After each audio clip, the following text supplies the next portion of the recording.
And Ogden Nash once said, "Here lies my past. Goodbye, I have kissed it. Thank you, kids. I wouldn't have missed it."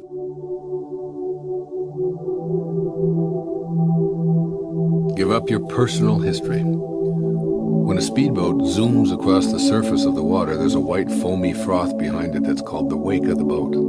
The wake is nothing more than the trail that's left behind. The answer to what's driving the boat is that the boat moves because of present moment energy generated by the engine. This is what makes the boat move forward across the water. Do you think it's possible for the wake to drive the boat? Can the trail that's left behind make a boat go forward? These are rhetorical questions with obvious answers. I'm sure you agree that the wake is only the trail left behind, and that it's not what drives the boat forward. I'm suggesting that you apply this idea to your life. The wake of your life is nothing more than a trail that's left behind. Thought of in this way, it's absolutely impossible for that wake to drive you forward. The wake is not in any logical way responsible for what you're experiencing or failing to experience today. The wake is just what it is, and nothing more, a trail that you've left behind. But have you? Being a victim of your personal history. For well over a quarter century now, I've worked with people to help them access high levels of awareness. It's my experience that most people live their lives in the wake by hanging on to personal histories to justify their self-defeating behaviors and the scarcity in their lives. They hang on to past pains, abuses, and shortcomings as calling cards to announce a poor me status to everyone they meet within minutes of their introduction. I was abandoned as a child. I'm an alcoholic. I'm an incest survivor. My parents were divorced and I've never gotten over it. The list could go on for hours and hours. Your past is over. By bonding to your past, you not only ensure that you'll be immobilized today, but you prevent yourself from healing. By referring to past struggles and using them as the reasons for not getting on with your life today, you're doing the equivalent of attributing to the wake the ability to drive the boat. This also works in reverse. Many people refer to the good old days that are gone forever as the reason why they can't be happy and fulfilled today. Everything has changed. No one respects anybody else like they used to. A dollar used to be worth a dollar. Now everything is so overpriced. People don't seem to want to help out like they did in the past. When we were kids, we respected authority. Today's kids walk all over their parents. This is also living in the wake and assigning responsibility to the past for why you can't be successful or happy today. Getting out of the wake. Imagine a pencil with the ability to only write your past history. It has no use otherwise. All of your past is in that pencil. Are you going to keep it? What for? Are you going to give it up? Perhaps Omar Khayyam will inspire you with this poem written 1,000 years ago. The moving finger writes, and having writ moves on, nor all thy piety nor wit can lure it back to cancel half a line, nor all thy tears wash out one word of it. You can cry all night about the history in that pencil, all that it contains and all you wish you could erase or bring it back again, but all of your tears can't wash out one word of the past, as the poet-philosopher reminds you. You want to let go of your personal history that's symbolized by that pencil, but when you walk away from it, no matter how far you walk, you look back and there it is. You're ready to be rid of your personal history and to move fully into the present moment, but the pencil is always there when you look back. I suggest that you pick up the pencil and with compassion, allow the words, wounds, and pains of the past to be written, embraced, examined, understood, accepted, and loved for all that you've learned and experienced. The act of picking it up and embracing it will give you the strength to transform the past into song, poem, paint, or ritual if you feel called to do those things, or to throw it away in your unique way. Embracing your personal history. In a universe that's an intelligent system with a divine creative force supporting it, there simply can be no accidents.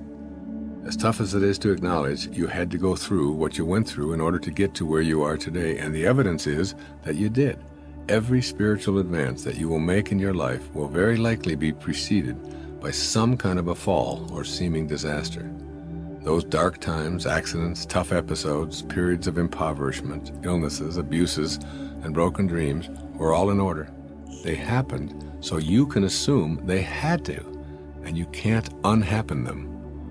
Embrace them from that perspective with help if you need it, and then understand them, accept them, honor them, and finally retire and or transform them in your own way. I know someone who gives them a new job description. Become free to immerse yourself in this moment, the now that's called the present, because it's simply that, a present to open, relish, nurture, play with, and enjoy, and explore. All you get is now. The willingness and ability to live fully in the now eludes many people. While eating your appetizer, don't be concerned with the dessert.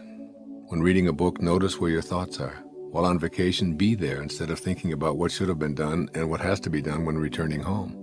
Don't let the elusive present moment get used up by thoughts that aren't in the here and now. There's an irony to this habit of having your mind drift to other times and other places. You can only drift off in the now, because now is all you ever get. So drifting off is a way of using up your present moments. You do indeed have a past, but not now. And yes, you have a future, but not now. And you can consume your now with thoughts of then and maybe, but that will keep you from the inner peace and success you could be experiencing. It's doubtful that the other creatures waste the present in thoughts of past and future. A beaver only does beaver, and he does it right in the moment. He doesn't spend his days wishing he were a young beaver again, or ruminating over the fact that his beaver siblings received more attention, or his father beaver ran off with a younger beaver when he was growing up. He's always in the now. We can learn much from God's creatures about enjoying the present moment rather than using it up consumed with guilt over the past or worry about the future. Practice living in the moment and refuse to allow any thoughts based on your past to define you. Stop and take notice of all that's in your immediate space, the people, creatures, vegetation, cloud formations, building designs, everything. Stay in the present by meditating and getting closer to the ultimate now, which is God. God is only here and now. Think about this. God will not be doing anything different 1 hour from now than God is doing right now. And God is not doing anything different now from what God was doing 1,000 years ago. The truth is that you can only come to know God if you're willing to be at peace in the present moment. In the fourth secret, I discussed how meditation is a way of making conscious contact with God. Here I would like to let you in on a sublime secret that I learned from one of my most influential teachers. You will only come to truly know God when you give up the past and the future in your mind and merge totally into the now, because God is always here now. Very few people understand and live this principle, largely because of their conditioning and unwillingness to train their minds in present moment living. That's one of the reasons why I sometimes say that it's never crowded along the extra mile. On the extra mile, choosing inner peace and attracting success into your life while living in the present moment becomes a way of being. You can begin by releasing your personal history from your repertoire of available excuses for why you're not living in peace. No longer relying on your personal history. Make an effort to remove all labels that you've placed on yourself. Labels serve to negate you. You must ultimately live up to the label rather than being the limitless spirit that is your true essence. You're not an American, an Italian, or an African.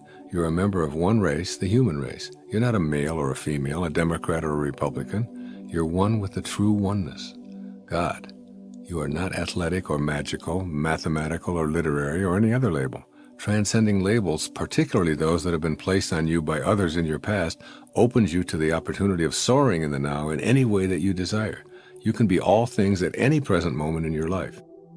I recommend that you find a way to transform your personal history and remind yourself as you do that you're transforming any and all beliefs that you've used as labels or indicators of your limitations.